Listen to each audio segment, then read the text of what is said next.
Amalapuram RTC కాంప్లెక్స్ను 45 కోట్ల రూపాయలతో అత్యాధునికంగా నిర్మిస్తున్నట్లు RTC MD Dwaraka Tirumalarao అన్నారు. రాష్ట్ర రవాణా శాఖ మంత్రి పినిపే విశ్వరూప్తో కలిసి అమలాపురం ఆర్టీసీ డిపోలో ఆధునిక బస్ కాంప్లెక్స్కు శంకుస్థాపన చేశారు. ప్రస్తుతం మంజూరైన 5 కోట్లతో పాటు మరో 3 కోట్లు వెచ్చించి గ్రౌండ్ ఫ్లోర్ నిర్మాణం పూర్తి చేస్తామన్నారు. మొదటి 2 ఫ్లోర్లకు పీపీపీ విధానంలో బిల్డింగ్ కాల్ఫర్ చేసి నిర్మాణం చేస్తామన్నారు. ప్రస్తుతం కమర్షియల్ కాంప్లెక్స్లకు డిమాండ్ ఉందని వారికి అనుగుణంగా నిర్మాణం చేస్తామన్నారు. విజయవాడ బస్ స్టేషన్ మాదిరిగా అమలాపురం బస్ స్టేషన్ అత్యంత ఆధునికంగా ఉంటుందని ఆయన అన్నారు. 9 నెలల్లో నిర్మాణం పూర్తి చేస్తామని ఆయన అన్నారు. ఈ ప్రాజెక్టు విలువ 45 కోట్లు ఉంటుందని మంత్రి తెలిపారు. అమలాపురం బస్ స్టేషన్లో 10 ఏళ్లుగా బీఓటీ పద్ధతిలో చేపట్టిన నిర్మాణం పునాది దశలో ఉండటాన్ని గమనించిన ఆర్టీసీ ఎండీ దీనిపై సత్వరం చర్యలు చేపడతామని తెలిపారు. డాక్టర్ బిఆర్ అంబేద్కర్ కోనసీమ జిల్లా ప్రధాన కేంద్రమైనటువంటి అమలాపురంలో నూతన బస్ టెర్మినల్కి శంకుస్థాపన చేసుకున్నాం. దీన్ని మొదట విడతగా 5 కోట్ల రూపాయలు రిలీజ్ చేయడం జరిగింది. 5 కోట్ల రూపాయలతో గ్రౌండ్ ఫ్లోర్ పూర్తిగా నిర్మాణం పూర్తయి 9 నెలల్లో గ్రౌండ్ ఫ్లోర్ అందుబాటులోకి వస్తుంది. మొత్తం నిర్మాణం గ్రౌండ్ +3 G+3 దాదాపు 45 కోట్ల వ్యయంతో ఈ అత్యాధునిక బస్ టెర్మినల్ నిర్మిస్తున్నాం. బహుశా కోనసీమకే ఇది ఒక తలమానికం కాబోతుంది. జిల్లా ప్రధాన కేంద్రంలో ఒక అద్భుతమైన బస్ టెర్మినల్ అంటే విజయవాడ తర్వాత బహుశా ఆ స్థాయిలో ఇది టెర్మినల్ నిర్మాణం కాబోతుంది.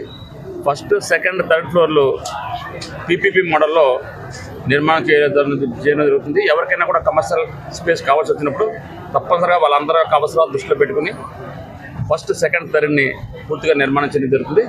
తొలి విడత మాత్రం ఫస్ట్ ఫేజ్ 9 నెలల్లో ప్రజలకు అందుబాటులో తీసుకురావడం జరుగుతుంది.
That's it.